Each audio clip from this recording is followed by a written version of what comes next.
السلام عليكم ورحمة الله وبركاته. بسم الله الرحمن الرحيم.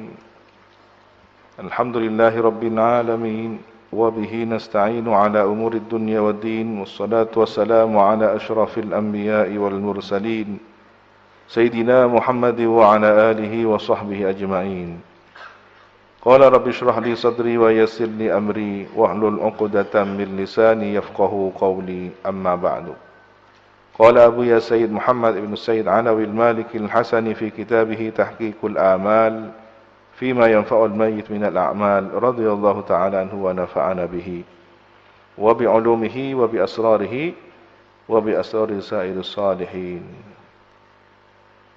إلى أن قال المحتضر، orang yang menghadiri kematian, menghadapi proses kematian. Sebelum membaca bab masalah muhtadir ini, kemarin apa yang tepat maknanya? Rabbana afrigh alaina. Kalau dari faragha, kosong, faragha mengosongkan. Ya, kosongkanlah atas kami kesabaran. Apa begitu?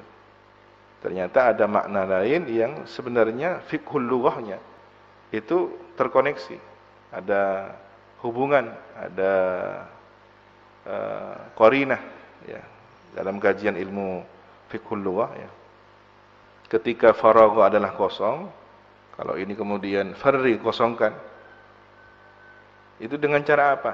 Ada caranya diminum, ada caranya dituang, kan gitu. Maka afrigh alaina, tuangkanlah atas kami. Jadi ada wadah penuh dengan sesuatu lalu dikosongkan. Nah, proses mengkosongkannya inilah afrigh alaina. Maka apa artinya? Tuangkanlah atas kami kesabaran. Jadi seakan-akan kesabaran ini ada di suatu tempat yang kemudian dituangkan, dianugerahkan, dicurahkan kepada kita. Gitu. Jadi maknanya adalah Rabbana afrigh alaina, tuangkanlah, curahkanlah kepada kami kesabaran, wa tawaffana muslimin, dan wafatkanlah kami dalam keadaan sebagai orang Islam. Ini Allah Subhanahu wa taala telah mengajarkan kepada kita maslak husnul khatimah, jalan untuk husnul khatimah. Diberi jalan dalam ini doanya. Maka selanjutnya orang yang muhtadir, menghadiri kematian, menghadapi kematian, wa minas sunnati, dan ialah termasuk sunnah ajaran Islam, ajaran Nabi Muhammad sallallahu alaihi wasallam, an yaddaji'a, berbaring al-muhtadir, siapa orang yang menghadapi kematian, ala yaminihi, pada posisi kanan. Jadi berbaring ke kanan, mustaqbil kiblati, menghadap kiblat. Nah, berarti ngoncur, apa istilahnya kalau sini? Ngoncur kah? Ya. Olodaja ya. Menghadap ke kiblat, kepalanya ke utara, posisi berbaringnya menghadap ke kiblat.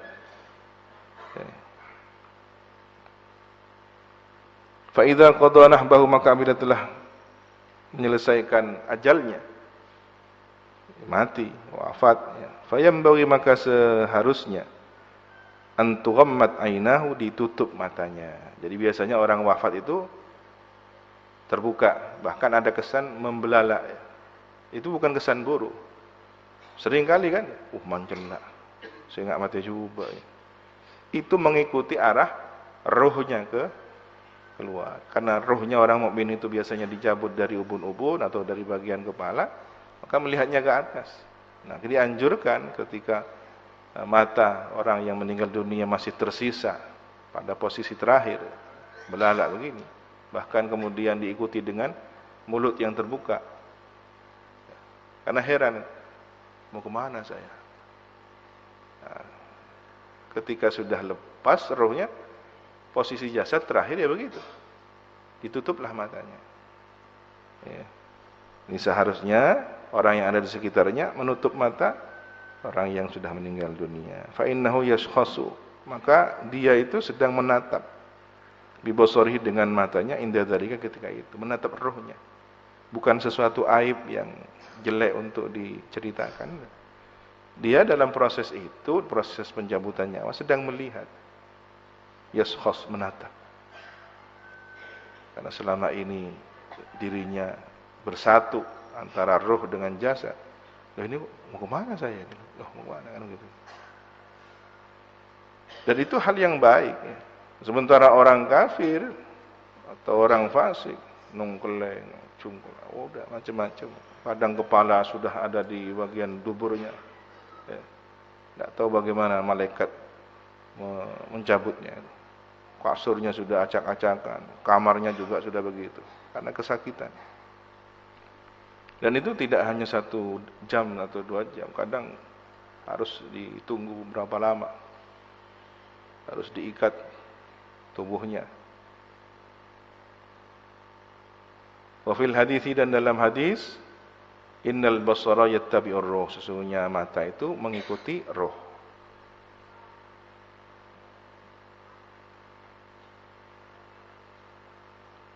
Wa yaktsuru inda dzalika hadiruhu minal istighfar, dan memperbanyak ketika kondisi itu siapa hadiruhu, orang yang menghadirinya, yang ada di sekitarnya, yang hadir di sekitarnya, memperbanyak minat istighfar, memperbanyak istighfar lahu untuk si mayit ini. Jadi proses pencabutan nyawa ketika melihat matanya sudah membelalak begitu, bacakan istighfar. Astaghfirullah li fulan, astaghfirullah li fulan, astaghfirullah li fulan.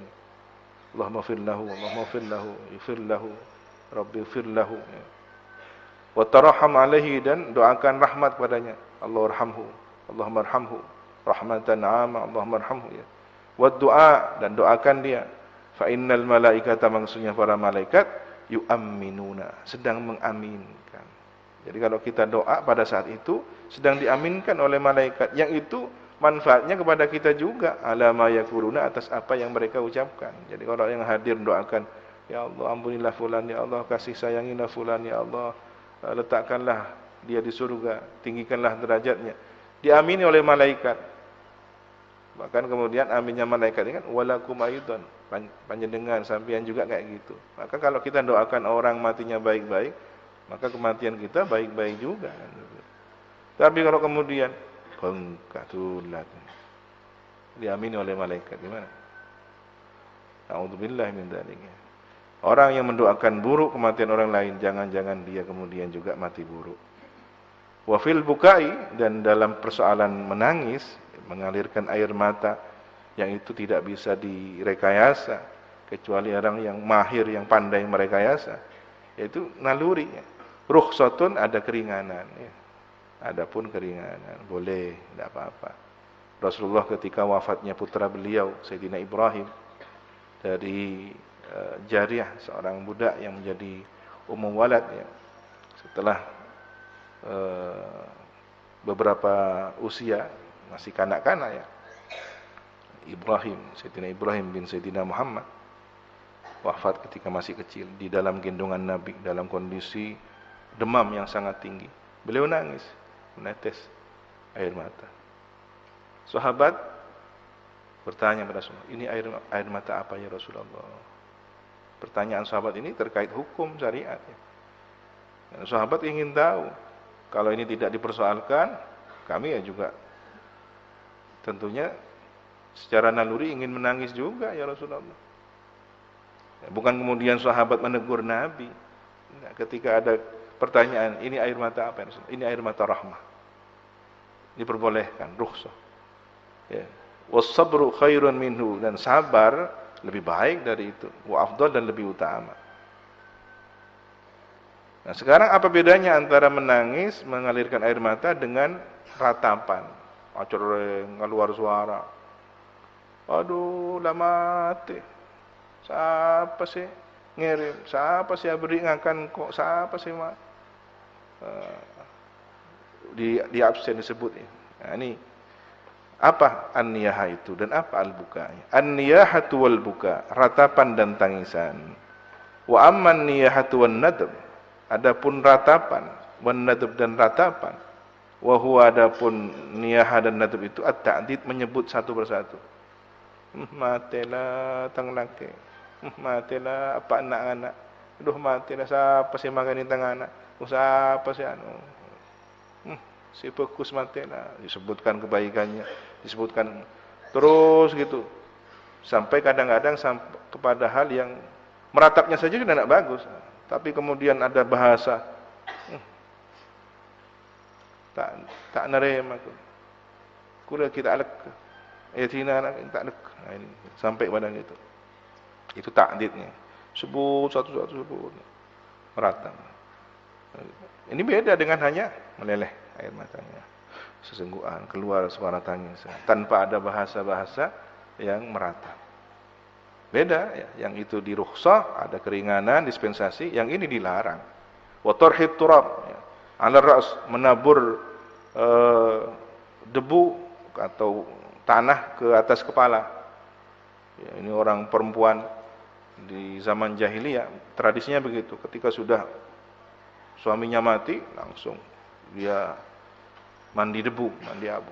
Oh, ya wail, celaka, apes kula, apes. Abu ditaburkan kepalanya.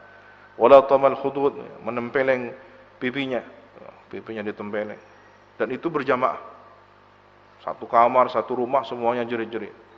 Ya, dengan ratapan, lalu tempeleng wajahnya sendiri. Ya, wa syaqqal juyub, merobek saku atau kantong pakaiannya, dirobek-robek sudah. Sehingga pakaiannya sudah carut marut. Fajami'u dzalika muharramun syadidat tahrim. Maka semua itu adalah dilarang dan sangat pengharamannya sangat dilarang.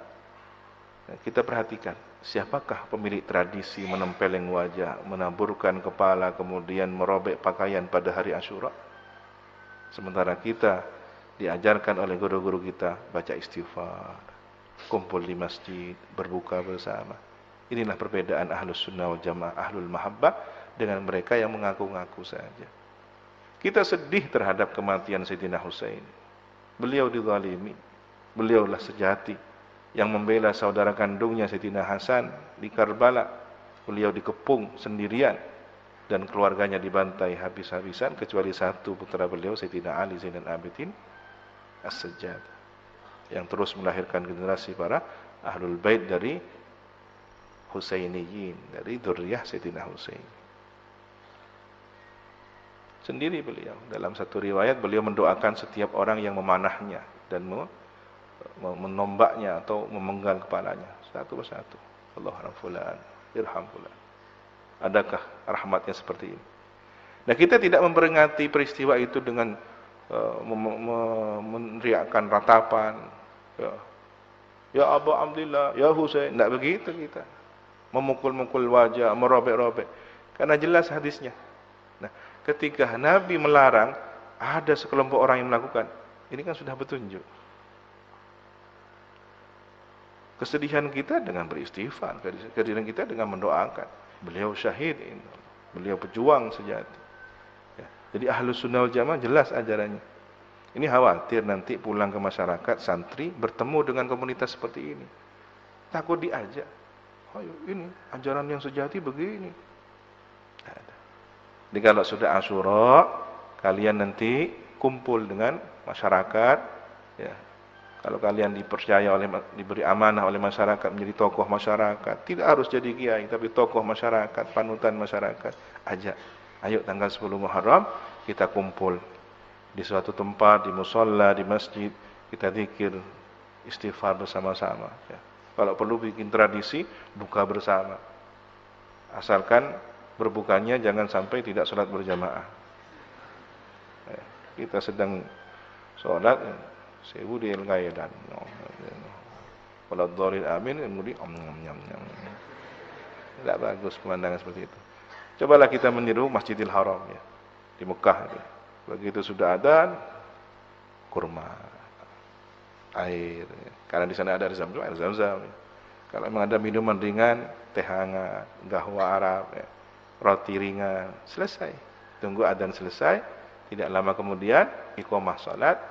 Selesai salat, makan besar. Ya. Yang tadi itu pembukaan, muqaddimahnya. Isinya nanti itu pakai kenyang, tapi sampai tak nampak sih. Pas tangan yang Joko. Ya. Jadi tahun depan kita rencanakan ya, setiap santri bawa bekalnya. Ya. Kalau ada rezeki mungkin ditauzik, dibagi-bagikan kurma, mudah-mudahan ada rezeki. Ya. Nah, makan cukup sudahnya, minum cukup. Apalagi yang bawa botol besar itu, Insya Allah kenyang. Ya. Jadi sholat sudah selesai, wiritan doa. Tafadhalu. Kalau bahasanya Santri Sukoharjo apa? Kulluhum, udah. Yang mau makan bareng, yang sudah bawa sendiri-sendiri. Kreativitas kalian. Satu kamar mau ngelompok di mana-mana di halaman. Ini dari awal masjid kosong di tengah. Kemana? Di luar sudah. Bikin majelis duluan. Kalau di Masjidil Haram enggak, sudah ngatur shaf, sudah nunggu sholat, mementingkan sholat. Berbuka ini hanya bekalnya saja. Ya, begitu sudah cukup, tidak terlalu kenyang, tidak terlalu lapar, kira-kira konsentrasi untuk sholat, tidak ingat ke makanan, sudah Allahu Akbar. Ya. Kok nyampe ke masalah buka puasa ini? Waqad waradat al-haditsus sahihah, ya, tentang tradisi ya. Jadi tradisi merobek pakaian, menempeleng wajah, itu bukan tradisi kita. Maka jangan hiasi 10 Asyura dengan kegiatan-kegiatan semacam itu. Bukan ajaran kita, bukan ajaran guru-guru kita Ahlussunnah wal Jamaah. Maka tradisikanlah istighfarat Asyura, sebarluaskanlah jadi amal jariah kalian. Waqad waradat, dan sungguh telah datang al-haditsu beberapa hadis as-sahihah yang sahih bin nahyi, tentang larangan tentang larangan tersebut ya, larangan menaburkan debu tanah ke kepala, menempeleng pipi, bahkan mungkin mencakarnya, kemudian merobek pakaian atau kantong, saku pakaian, dan semua itu sangat diharamkan. Wal wa'id alai, dan ancaman atasnya. Tidak hanya dilarang, tidak hanya sekedar dilarang, tapi ada ancaman dari Nabi orang yang melakukannya. Nah, beruntunglah orang yang tradisinya, identitasnya sesuai dengan arahan Nabi, dan celakalah orang yang tradisinya menyimpang dari ajaran Nabi, melakukan larangan-larangan yang telah digariskan oleh baginda Nabi Muhammad SAW. Semoga kita berada dalam bimbingan Nabi, mengikuti sunnah Nabi. Man ahya sunnati faqad ahabbani wa man ahabbani kana ma'i fil jannah. Berjumpa beliau bersama beliau di surga Allah. Amin, Allahumma amin. Wallahu a'lam bis-shawab. Rabbi zidni ilma, Rabbi zidni ilma, Rabbi zidni ilma. Subhanakallahumma wa bihamdika asyhadu an la ilaha illa anta astaghfiruka wa atubu ilaik. وصلى الله على سيدنا محمد وعلى آله وصحبه وسلم. الحمد لله رب العالمين. السلام عليكم ورحمة الله وبركاته. توكلوا على الله.